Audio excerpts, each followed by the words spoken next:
Porque te digo una cosa, es fácil decir que murieron más de 500.000 de personas, pero infelizmente las estadísticas no tienen rostro.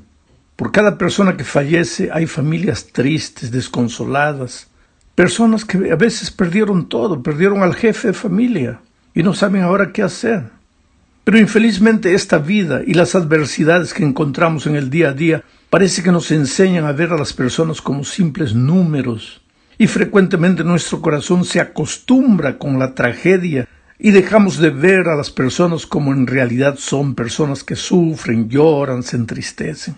Bueno, en el estudio de esta semana observaremos cómo Jesús veía a las personas. Él no las veía como máquinas, como números.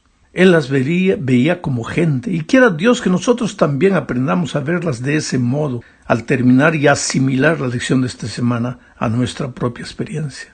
Para empezar, leamos Marcos 8, 22 al 26. El texto lo voy a leer comentando. Dice así: vino luego a Betsaida. Vino. Me gusta ese verbo. Vino.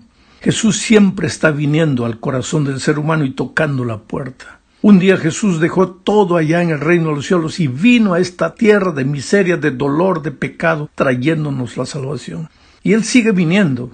El texto dice: vino luego a Betsaida, y le trajeron un ciego y le rogaron que le tocase. ¿Quiénes trajeron al ciego? ¿Quiénes rogaron a Jesús que tocase al enfermo? Los amigos del ciego. ¿Sabes que en la Biblia hay como unos 50 milagros, un poquito más? Y en la mitad de esa cantidad de milagros son personas. No es el propio enfermo, no es el propio ser humano que está viviendo problemas que va a Jesús. En la mitad de los milagros son personas que los llevan, familiares, amigos, gente que intercede por esa gente enferma, esa gente que necesita del toque divino. Y esto nos enseña la lección de que hay gente en este mundo que está muriendo, pero que necesita a alguien que la lleve a Jesús. Ese alguien eres tú, que un día has recibido el maravilloso bálsamo del Evangelio. Sigo leyendo. Entonces, tomando la mano del ciego, le sacó fuera de la aldea. Y escupiendo en sus ojos le puso las manos encima y le preguntó si veía algo. El ciego, mirando, dijo: veo los hombres como árboles, pero los veo que andan. Aquí está la primera parte que quiero destacar de este texto. Cuando Jesús lo curó, le hizo una pregunta: ¿qué ves? Y el ciego dijo: veo a los hombres, pero los veo como árboles, pero árboles que andan. Esta es la primera visión que nosotros como seres humanos tenemos de las personas. Árboles sin vida, árboles que andan, que caminan, gente que se mueve de aquí para allá. Pero yo te desafío un día, párate en una esquina a las 6 de la tarde cuando la gente está regresando para su casa y observa los rostros. Hay gente triste, hay gente llorosa, hay gente preocupada, hay gente indiferente. Ahora trata de imaginar qué es lo que cada uno piensa, cuál es el drama que cada uno enfrenta. No los veas como árboles que caminan. Trata de verlos como seres humanos. Sigo leyendo el texto. Luego le puso otra vez las manos sobre los ojos y le hizo que mirase, y fue restablecido y vio de lejos y claramente a todos, y lo envió a su casa. Interesante, cuando Dios llega a nosotros, cuando en la persona maravillosa de Jesucristo llega a nosotros para curarnos del pecado, nuestra primera percepción de la humanidad es árboles que caminan, árboles sin sueños, sin alegrías, sin tristezas. Pero cuando somos totalmente curados del pecado, empezamos a verlos como seres humanos que sufren. Y ahora viene la misión, porque el texto que acabo de leer termina diciendo: y lo envió a su casa. ¿Por qué a su casa? Porque el testimonio de un amigo, de un familiar, de un conocido, es más poderoso que el testimonio de un desconocido.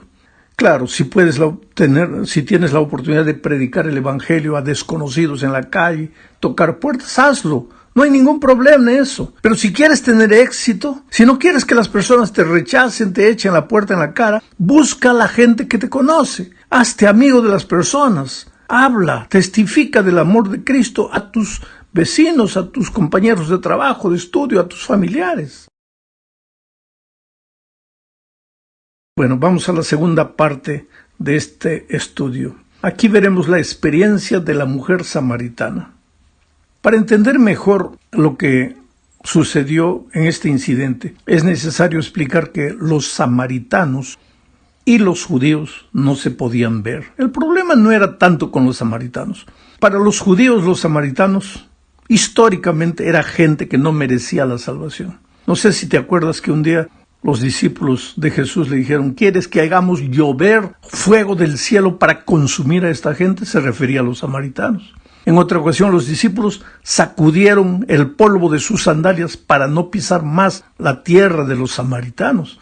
Entre ellos había una rivalidad religiosa histórica. En la opinión de los judíos, los samaritanos era gente que no merecía la salvación. Ahora, dicho esto, leamos el texto, Juan 4, 3 al 5. Salió de Judea. Nuevamente me impresiona el verbo salir. En el texto anterior que leí, comenté el verbo venir. Ahora encuentro aquí el verbo salir. Jesús tuvo que salir del cielo, venir a esta tierra para encontrarnos. Jesús, antes de irse, le dijo a sus discípulos: por tanto, id por todo el mundo, predicad el evangelio. Para ir tienes que salir.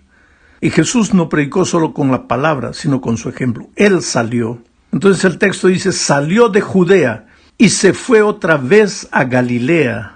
Y le era necesario pasar por Samaria.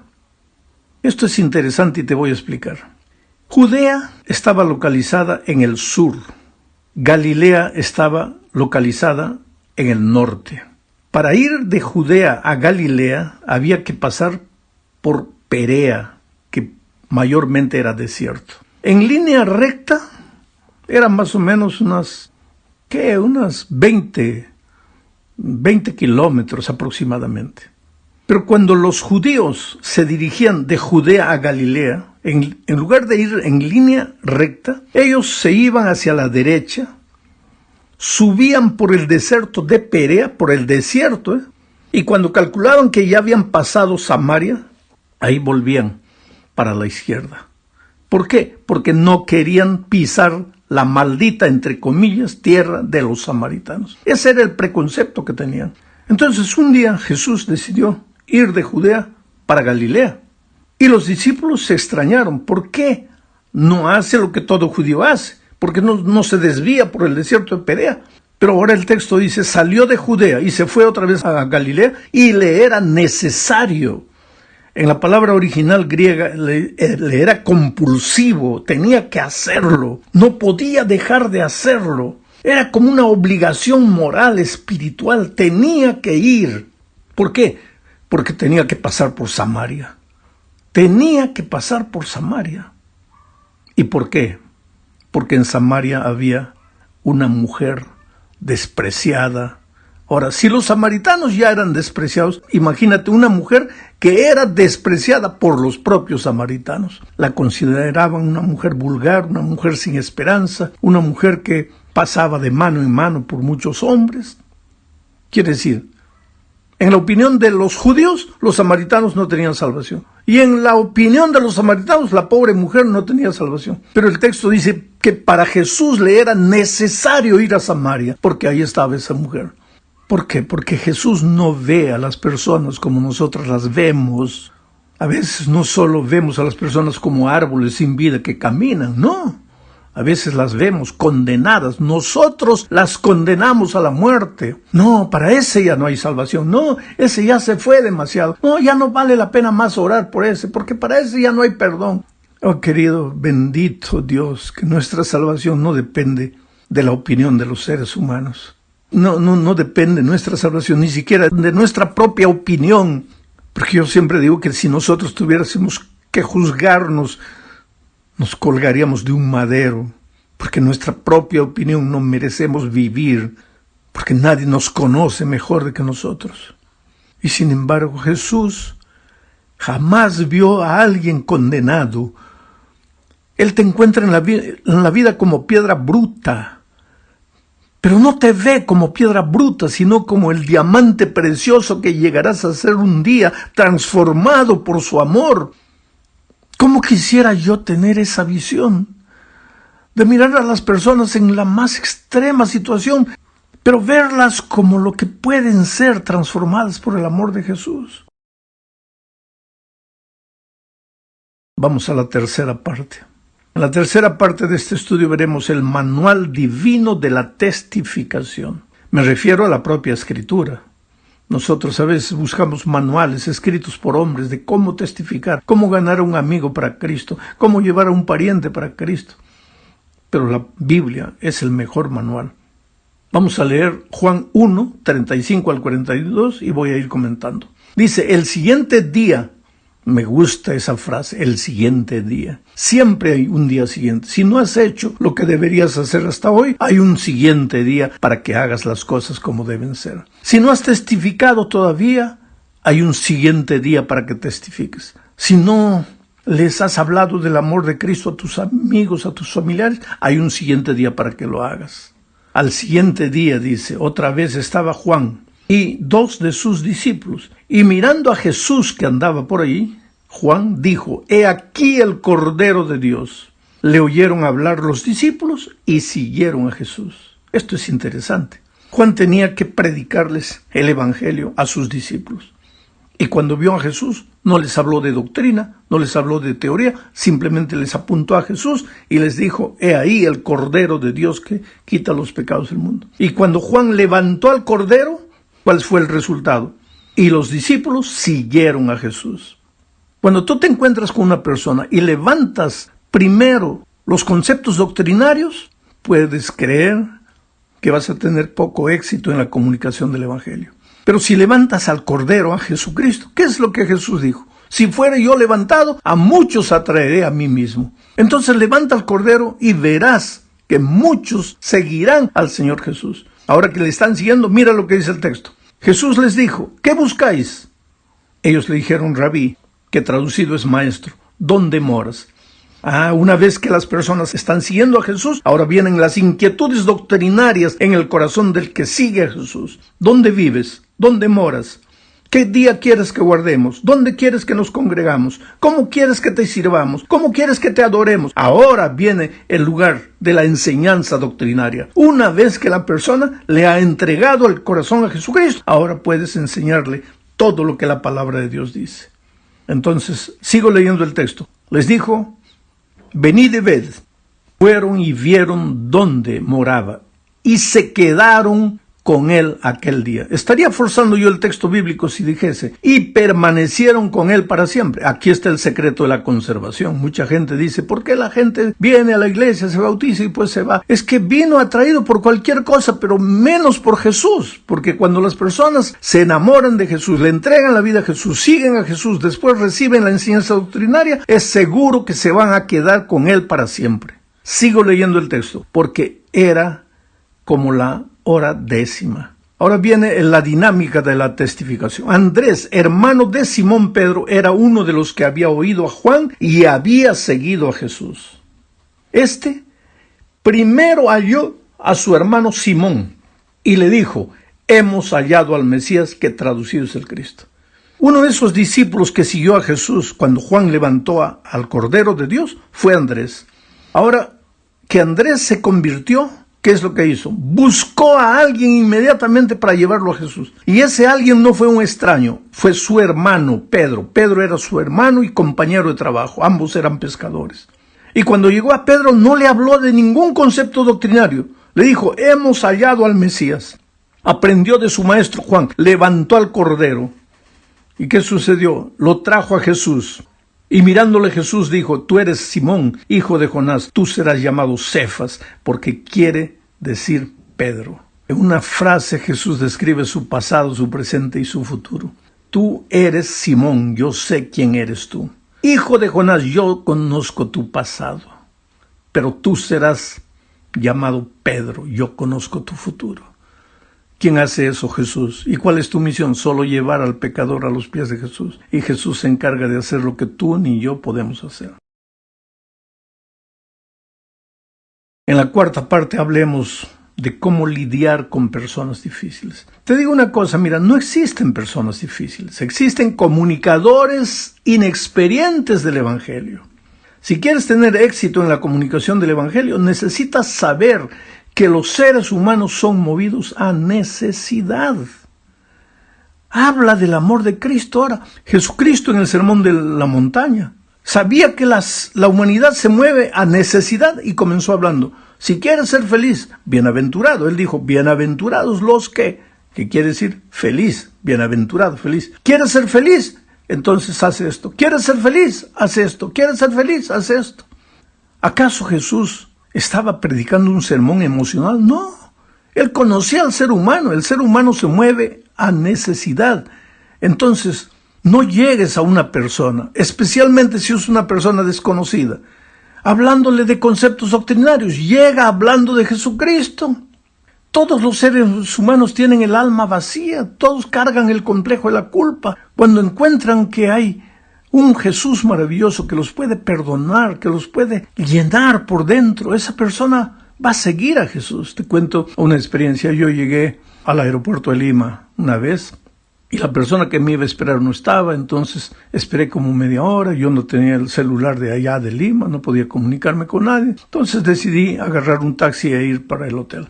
Cuando entré al taxi, el hombre me comenzó a preguntar, el chofer del taxi, el conductor, ¿quién eres? ¿De dónde vienes? ¿Qué haces? Y eso, ¿qué? Yo me di cuenta que esta persona me conocía.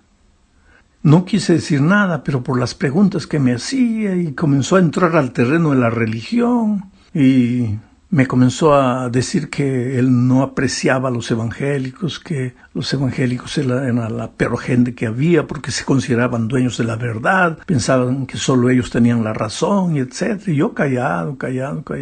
Y seguía hablando. Él hablaba más, yo escuchaba, pero él golpeaba la iglesia. Y de repente mencionó a la iglesia adventista y la comenzó a golpear, ¿sabes? Porque son radicales, porque el sábado no pueden ni respirar, porque esto, porque aquello.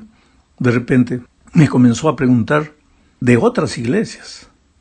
Y yo sentía que él quería que yo hablara mal de otras iglesias.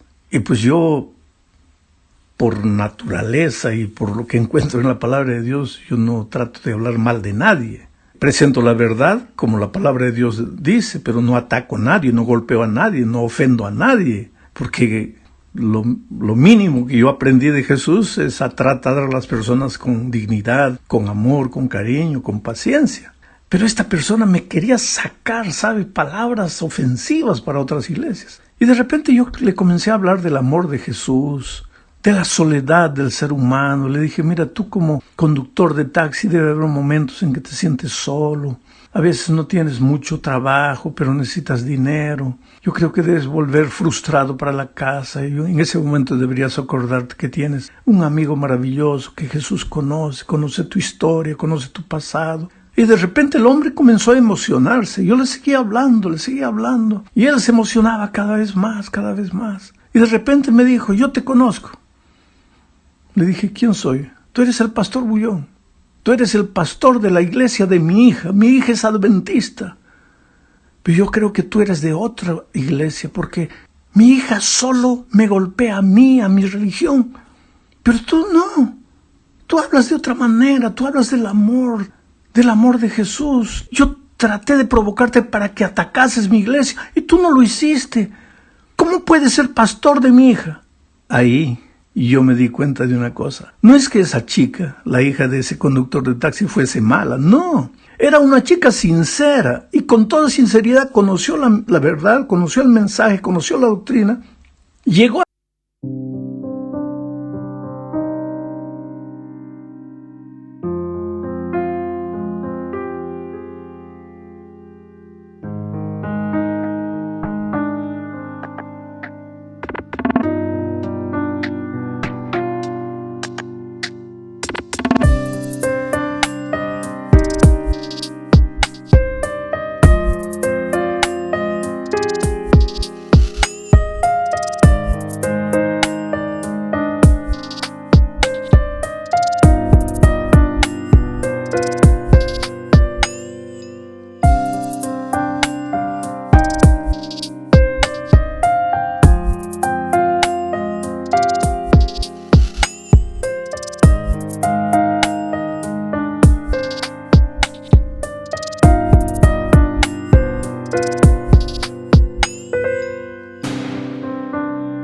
la casa y comenzó a atacar la religión de los papás. Y con eso solo creó un muro Un muro que ahora ya no se podía trasponer. Y yo fui hablando, cuando llegamos a la puerta del hotel. Yo te digo una cosa, si hubiera habido agua ahí, yo lo hubiera bautizado. Porque ese hombre estaba ya listo a entregar su vida a Jesús. Entonces, querido, yo le pedí a ese hombre el teléfono de su hija. Y después llamé a la hija y le dije, mira, yo te felicito. Me contó, había conocido el Evangelio hace un año, el mensaje hace un año. El primer libro adventista que había leído, El conflicto de los siglos. Y con eso llegó a la casa y comenzó a apalear a los papás por causa de la religión. Y pues solo creó un obstáculo. Entonces le dije a ella, mira, cambia de actitud. Ama a tus papás. Respeta, ellos son sinceros en lo que creen. Le conté lo que conversé con él a lo largo del viaje. Y pues después salí del Perú, no tuve más noticias.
Pero yo supongo que esa persona era tan sincera, ese conductor de taxi, tan sincero y tan bueno, que con toda seguridad lo vamos a ver en el reino de Dios. Quiere decir, hay mucha cosa que necesitamos aprender. Al final de nuestro estudio esta semana, y ya me prolongué demasiado, nos enseña la lección que debemos aprovechar cualquier oportunidad para predicar.